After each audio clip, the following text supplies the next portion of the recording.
Лев Толстой. Адамға қанша жер керек? Бірде қалада тұратын әпкесі ауылдағы сіңлісіне қонаққа келді.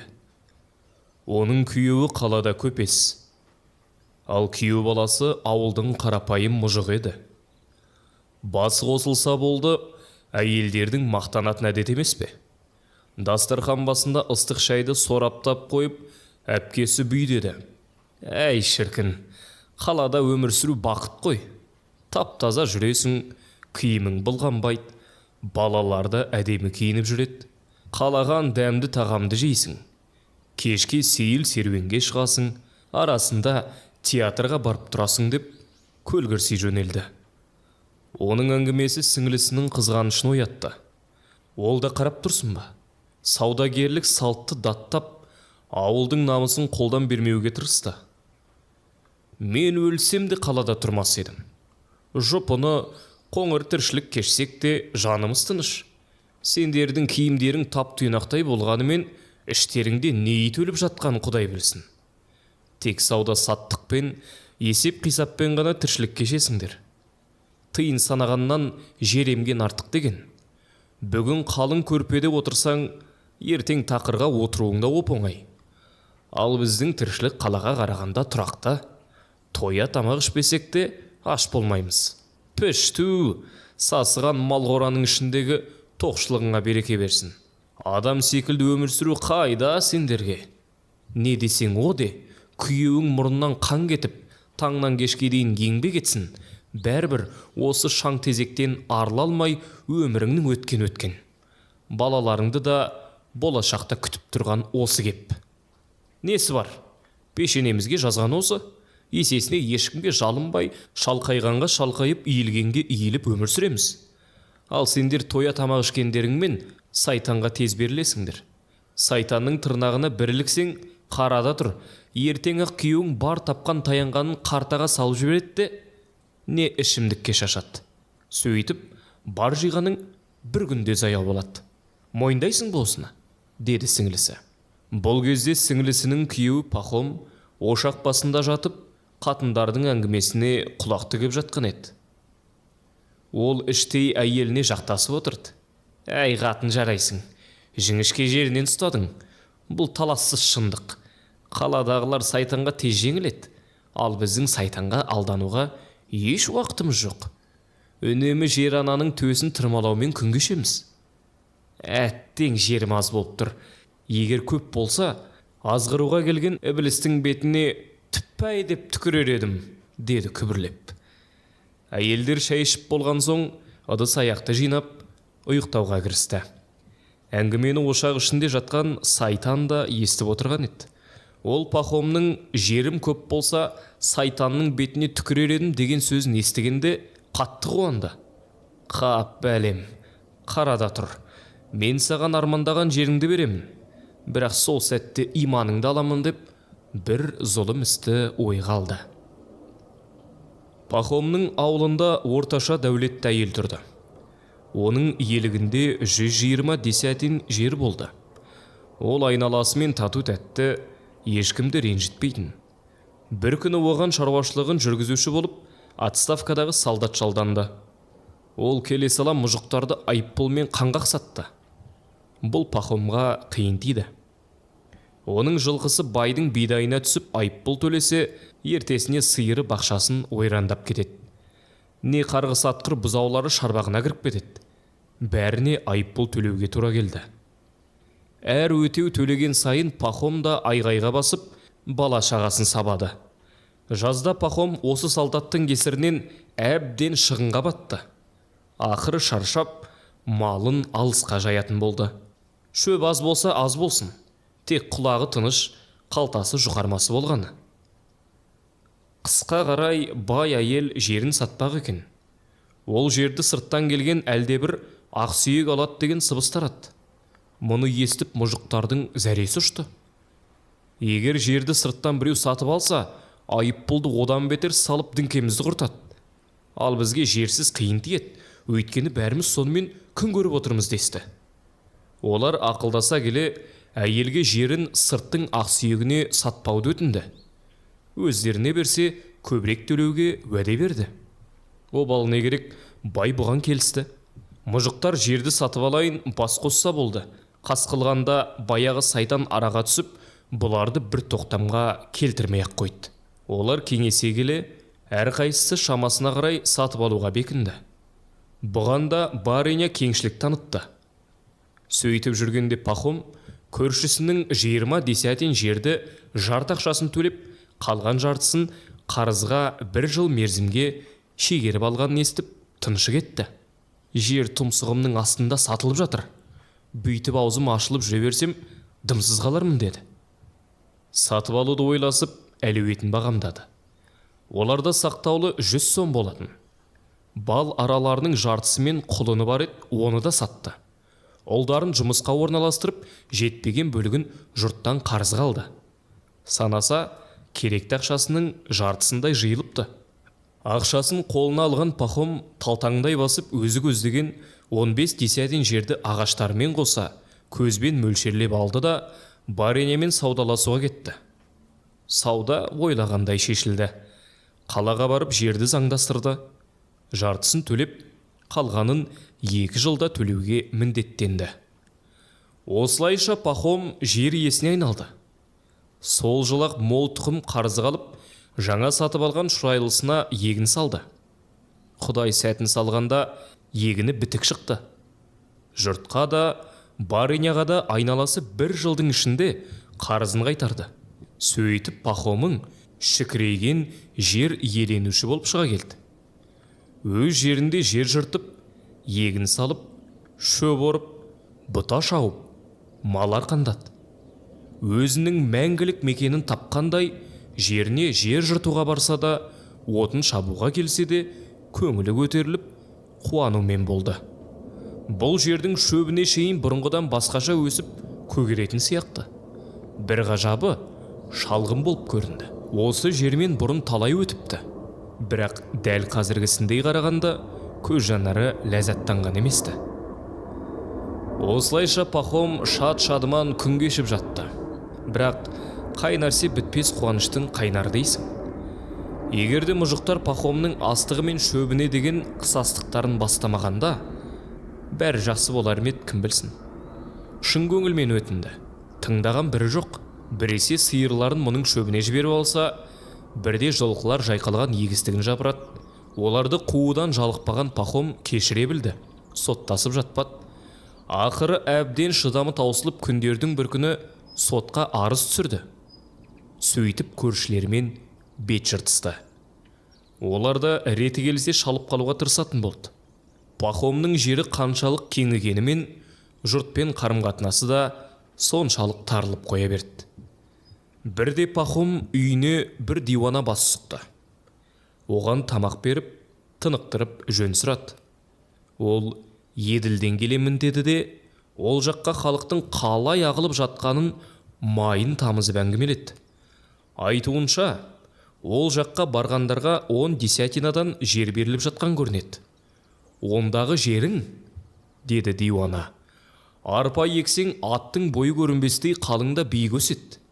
Тіпті сіңірі шыққан бір кедей былтыр сол жаққа барып еді, қазір 6 жылқы 2 сиырлы болып үлгерді. Пахомның жүрегі ытқып қоя берді. Мұнда әркіммен бір ұрысып, тығылысып өмір сүргенше сонда кетейін. Жерім мен ауламды сатайын, ақшасына сол жақтан көптеу жер алайын деді. Жаз жетісімен ол жолға шықты. Самараға дейін еділ бойымен пароходпен жүзді де, арғысын жаяу 400 версттей жүріп өтті. Диуананың айтқаны рас екен. Мұнда жан басына 10 десятинадан алып жұрт молшылықта шалқып өмір сүріп жатыр. Ақшаң көбірек болса тіпті жақсы. Қанша жер керек 3 рубльден төлеп сатып ала бер. Пахом бұл жердің халқымен тез тіл табысты. Оның жер телімі бұрынғымен салыстырғанда 3 есеге өсті. Мұндағы жерде құнарлы екен. Тұрмысы 10 есе жақсарды. Жыртатын жері де, жайылымдық жері де мол. Малды қанша ұстағың келсе, сонша ұста. Әй дейтін әже, қой дейтін қожа жоқ. Әдепкіде Пахомға бұл мекен жері ұйықтай көрінген. Уақыт өте келе көз үйренді ме, бұл жерде оған тар сияқты сезілді. Бірінші жылы бидайы бітік шыққан. Келесі жылы одан да көп өнім алғысы келді.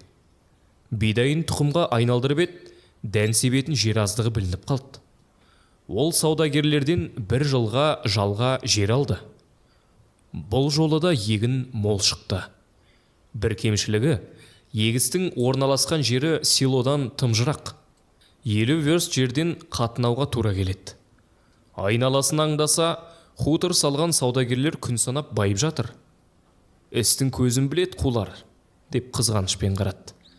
Тағы да мол жер алып, осылар сияқты хутор салмасам ба, деп қиялдады.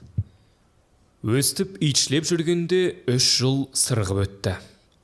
Пахом үсті-үстіне жалға жер алып, егін егумен болды. Бір қызығы егіні бітік шыға берді. Артық ақшасы да көбейді. Бірақ жатса тұрса көзіне шұрайлы жер елестей берді. Ол өткен кеткен адамнан жайлы жер сұрастырып жүрді. Іздеген жолықпай тұрсын ба? Бір күні 500 десятин жерді арзанға сатып жатқан мұжықты естіді. Ол қарызға батып, жерін сатып жатыр екен. Пахом оның жерін сатып алды. Жарты ақшасын кейін беретін болып келісті. Пахомның көңілі марқайып, армандаған жеріне жеткендей болған. Ертесіне жаңа жерге егін екпекші болып жатқанда, үйіне бір көпес келіп аялдады. Ол башқұрт елінен жол тартыпты. Анық расын кім білсін, 1000 сомға 5000 десятин жер алыптымыз. Пахомның көзі оттай жанды. Ана шалдарын жақсылап майлау керек. 100 сомның құнына шапан, кілем, шай сатып аласың. Сосын оларды мақтай бересің. Дарқылда халық. Тіпті әр десятина жерді 20 тиынға сатады. Жер құнарлы, өзен бойын жағалай орналасқан. Ана жазық жердің кеңдігі сондай. 1 жыл жүрсең де шегіне жете алмайсың. Бәрі башқұрттікі. Өздері аңғал, қулық сұмдықтан хабары жоқ. Есебін тапсаң тегінде алуға болады, деді. Пахом ойланып. Мәссаған, мен 1000 сомға 500 десятин сатып алып жүрмін. Оны мен қоймай, жартысын қарыз қалдым. Ана жақта бұл ақшаға қаншама жер алуға болады. Ай, жалған өмір ай, деп күйінді. Көпес кете салсымен Пахом жолға шықты. Үйін әйеліне тапсырып, өзі қызметшісін ғана ертіп алды. Қалаға келіп бума-бума шай, жәшік қант, тең сый-сияпат сатып алды. 500 версті артқа тастап, 7 күнде башқұрт жеріне келді. Көпес алдамапты. Жерлері шұрайлы екен. Өздері күйіз үйде тұрады. Жер жыртпайды, нан жемейді. Малы өте көп. Әр күйіз үйдің жанында 1-2 биеден байланған. Әйелдері бие сауып, қымыз ашытады. Ерлері бұлар сияқты күнге күйіп жер жыртпайды. Қымызбен шай ішкеннен басқа шаруасы жоқ. Шетінен тойынған. Әрине, орысша ләмдеп сөйлемейді. Бірақ өте сыпайы сырбаз екен.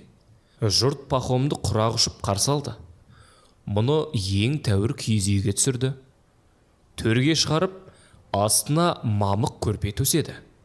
Шынтағына құс жастық берді. Бар дәмдісін аузына тоса берді. Өздері киіз үйді жағалай отырысты. Бір семіз қойды сойып, қонағасы әзірледі. Пахомда оларды шай мен қантқа көміп тастады. Араларынан аудармашы да оңай табылды. Олар сыйға сый, сыраға бал деген. Бізді сыйлап, осынша құрметтерің, сыйлығыңды көріп қуанып қалдық. Енді жайыңды айт. Не қылған жолаушысың?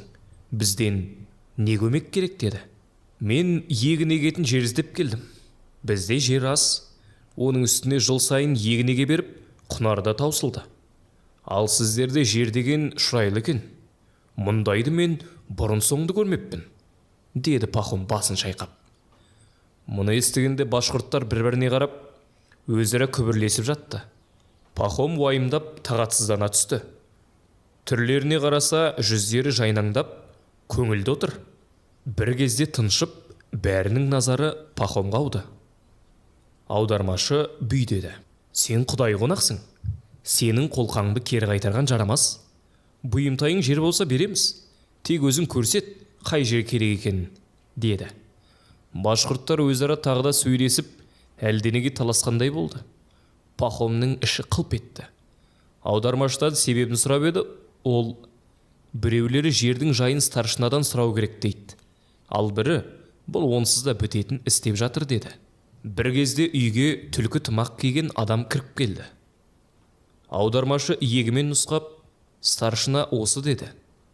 Пахом орнынан атып тұрып, ең жақсы шапанының бірін оның иығына жапты. 5 фунт шайын алдына тосты. Сыйды ыждахатпен қабыл алған старшина төрдегі орынға барып жайғасты. Башқұрттар оған жан-жақтан әлденені жамырасып айта бастады. Старшина орысша жақсы біледі екен. Ол Пахомға қарап: «Ұнаған жеріңнің қалағаның шал. Жер жеткілікті», деді. «Қалағанымша қалай алым? Бірден етіп бекіту керек қой. Әйтпесе бүгін сенікі деп, ертең қайталып қойып жүрме ме?» деп ойлады Пахом, күмәнін сейілту үшін. «Маған азырақ жер болса да жетеді. Тек менікі болатынын мөрлеп берсеңіз болды. Өлшеп пішіп дегенім ғой. Мұқтаж уақыты келгенде балаларыңыз сол жерді даулап жүрсе қайтпекпін», деді. «Мұның бәрі қолдан келетін нәрсе. Біздің хатшымыз да бар. Қалаға барамыз да мөрін бастырамыз», деді старшына. «Ал құны қалай болады?» деп сұрады Пахом. «1 күнге 1000 рубль». Пахом түсіне алмай абдырап қалды. «Күн деген қандай өлшем? Онда қанша десятина бар?» «Біз мұндайды санай алмаймыз. Тек күндікпен сатамыз. 1 күнде қанша жер жүре аласың, соншалық жер сенікі. Ал 1 күннің құны 1000 рубль». Пахом таң тамаша болды. «Бұл дегенің көп жер емес пе? Күніне қанша жерді адақтауға болады?» Старшына ішек-сілесі қатып күлді. «Бәрі сенікі», деді сендіре түсіп. «Тек бір шартымыз бар. Егер 1 күн ішінде бастапқы адым алған жеріңе келіп үлгермесең, ақшаң көзден бұл ұшты дей бер. Ал мен жүріп өткен жерді қалай белгілейміз? Бұл қалай болады?» деді Пахом. «Бұл бұлай. Сен болсаң еш тоқтамастан айналымыңды жаса. Өзіңмен бірге кетпен алып ал да бұрыштарына шұңқыр қаз. Белгі үй. Кейін сен жүріп өткен жерді соқамен жыртып өтеміз. Қалаған шеңберіңді таңда. Тек сенен өтінеріміз, күн батқанға дейін бастап орныңа оралатын бол. Жүріп өткен жеріңнің бәрі сенің еліңе өтеді. Бұған күмәнің болмасын». Пахомның есі шықты. Сол жерге ертемен шығатын болып келісті. Тағы біраз әңгіме дүкен құрды. Біраз қымыз ішіп, қойдың жамбасын жеп, аяғында шай ішіп тарқасты. Таңертемен алагеуімде жерді таңдайтын болып келісті. Мамыққа жантайса да Пахомның кірпіктері айқаспай қойды. Тәтті қиял ұйықтатпады. Үлкен аумақты басып қалсам деп қиялдады. 1 күнде 50 верст жүріп өтем. Қазір күн ұзақ емес пе? 50 верст дегенің пай қандай жер? Нашарын сатам немесе жалға берем. Ұнаған жақсына өзім тамыр байлайым. 2 бұқа сатып алып, жұмысшы жалдаймын. 50 десятинасын жыртып, қалғанына мал жаямын». Пахом түнді ұйқысыз өткерді. Тек таң алдында ғана аздап мызғып алды. Көзінің жұмылғаны сол түс көріпті. Түсінде осы күйіз үйде жатыр екен. Сырттан әлдекімнің қарқылдаған күлкісі естілді. «Кім ей?» деп орнынан тұрып тысқа қараса, әлгі бастық башқұрт екен. Қос қолымен ішін басып, күлкісін тия алмайды, бұл жанына келіп: «Әу мырза, неге күліп тұрсыз?» деп сұраған сол еді. Ол баяғы көпеске ұқсап кетті. «Әй көпес бауырым, мұнда келгеніңе көп болды ма?» деп сұраған сол еді. Ол баяғы диуанаға ұқсап кетті. «Әй, сен баяғы елдің бойынан келетін диуана емессің бе?» деп қолынан ұстай беріп еді.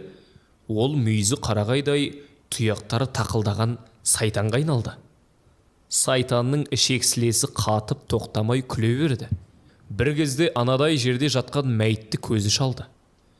Жалаң аяқ, көйлекшең, кең дамбалды бір кісі екен. Пахом жақындап келіп, оған үңіліп еді. О тоба, өліп жатқан өзі екен. Пахом ұйқыдан шошып оянды.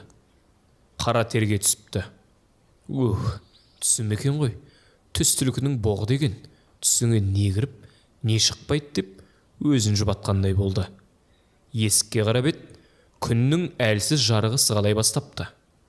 Жұртты ояту керек, деп ойлады ол. Орнынан қарғып тұрды да, қызметшісін оятып, атты жеге беруді бұйырды. Сосын старшынның отауына жақын келіп, «Мырзеке, ояусыз ба? Таң атты. Өлшеуді бастайық», деді. Башқұрттар ұйқыдан тұрған соң қымыз ішіп, шай сорапта біраз қызара бөрткісі келіп еді. Пахом шыдамсыздана түсті. «Уақыт өтіп барады. Жерден айырылып қаламын», деп асықтыра түсті. Бұлар жазыққа келді. Бір дөңге башқұртша айтқанда шейханға келіп шықты. Башқұрттар дөң басына молдасын құрып отырысты. Старшын Пахомға келіп, «Мінекей, мына көз жетерлік жердің бәрі біздікі, қалағаныңды ал», деді. Пахомның көзі оттай жанды. Жердің бәрі құнарлы. Алақан секілді теп-тегіс-ау, теп-тегіс. Көмірдей қап-қара. Шөбі белуардан келеді. Старшина түлкі тымағын шешті де жерге қойды. «Шарт мынау. Осы жерден бастайсың, сосын кеш батпай осы тымақтың жанына оралу керексің», деді. Пахом ақшасын шығарып шәпкеге салды да, тымақтың жанынан тастай салды. Белін шарт түйді. Керіліп созылып алды да, арқасына нан салынған сөмкесін асынды. Су толы баклажкасын белге ұрады. Білегін түріп, кетпенді қолға алды да, жүрегі айналды. Бірақ қай жақтан бастасам деп дағдарды. Барлық жер жақсы сияқты. Ақыры тоқтамға келді. «Күншығысқа тартайын», деді. Пахом жайда емес, қатты да емес, баппен жүріп отырды. Верст жүрген соң аялдап шұқыршақ қазды да, белгі болсын деп топырақ үйді. Әрі қарай қозғалды. Бойына қан жүгіріп, жылдамырақ жүре бастады. Тағы тоқтап, және бір шұңқыр қазды. Артына үңіліп еді, күн көзінде шихан өте жақсы көрінеді екен. Өзінің 5 верст жүргенін сезгенде Пахомның көңілі жайланды. Жылынайын деп сыртқы жейдесін жамылды да, әрі қарай қаздаңдады. Тағы бір 5 верст жүрді. Ыстықтап кетіпті. Күнге қарап еді, ас ішетінде уақыт болып қалыпты. Бір телімдей жүрдім-ау, енді 4-еуін жүруім керек. Сәл тыныс алып алайын, деді. Отырып аяқ созды. Етіктерін шешіп беліне байлады да, әрі қарай тағы жөнеді. Жүру оңайланғандай көрінді. Тағы ойлады. Енді бір 5 верст жүрсем, сосын солға қиғаш тартқан ләзім. Тастап кетуге қимайтындай жер екен. Алыстай түскенімде өзіме жақсы. Тағы да біраз тік жүрді. Артына көз тастады. Шейхан әрең-әрең көзге шалынады. Дөң басындағы жұртта құдды бір құмырсқалар секілді қараңдап көрінеді. Бір нәрсе жылтырағандай ма, түсініксіз. Жетер, деді бір кезде ол өз-өзіне. Бұл тұсты жеткілікті алдым. Енді бұрылу керек. Бір жағынан шаршап қалды, шөлде қысып барады, тоқтады. Үлкенірек етіп шұңқыр қазды да, белгі жасады. Баклажкасын алып су ішті де, солға оқыс бұрылды. Жүре берді, шөпте қалың екен. Күнде тымысып кеткендей. Пахом шаршап шалдыға бастады. Күнге қарап түскі астың уақыты болғаннан аңғарды. Демалу керек деп түйді. Тоқтап, ас ішіп алды. Жерге жатуды ойына да алмады. Бір жатсам ұйықтап қалып құримын деп қорықты. Біраз тыныққан соң айда тағы жөнелді.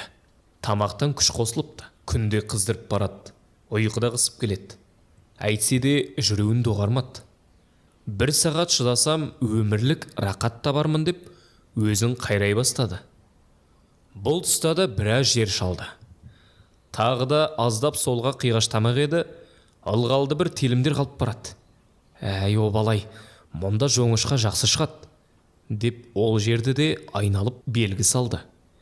Шейханға қарап еді, көзі қарауытып, ауада әлдене тербеліп тұрғандай болды. Егер қателеспесе, Екі ара 15 верст болды. Енді ұзыннан алдым. Енді қысқарағалы дұрыс деді өзіне. Сөйтіп, үшінші тұсына талпына бастады. Күнге қарап еді, тал түс болуға айналыпты. Жүрген жерін есептесе, 2 верст жүріпті. Бәрін қосқанда 15 верст болмақ. Жоқ деп ойлады. Жер қисық болса, көріксіз болады. Не болса да түзу алайын, деді. Тағы біраз жүріп белгі соқты. Енді Шиханға жетіп үлгеру керек. Шиханға тікелей тартқан Пахом қалінің ауырлап бара жатқанын сезді. Табаны тілінгені өз алдына. Шайқатыла басқанын қайтерсің. Дем алғысы келіп, діңкесі құрбақ келеді. Бірақ болмайды. Күн батқанша қайтсе де тиісті жерге үлгеру керек. Күн құрғырда күтер емес, еңкейіп барады. Ах деп өкінді. Тым көп алып қойдым бекен, үлгере алсам болар еді. Шиханға бір күнге бір қарап, асығып келеді. Күн де ұясына тығыла түсті. Жағдайы тым қиын. Адымын жиілетті. Өнбеген соң жүгіре түсті. Бірақ бәрі бір алыс.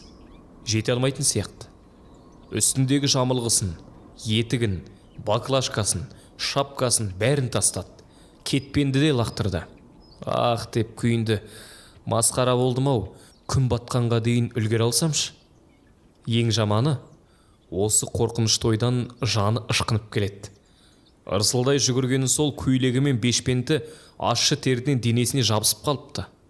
Аузы қуарып кенезесі кепті. Көкірегі ұстаның көрігіндей бір көтеріліп, бір түсіп, жүрегі төске ұрған балғадай қатты соқты.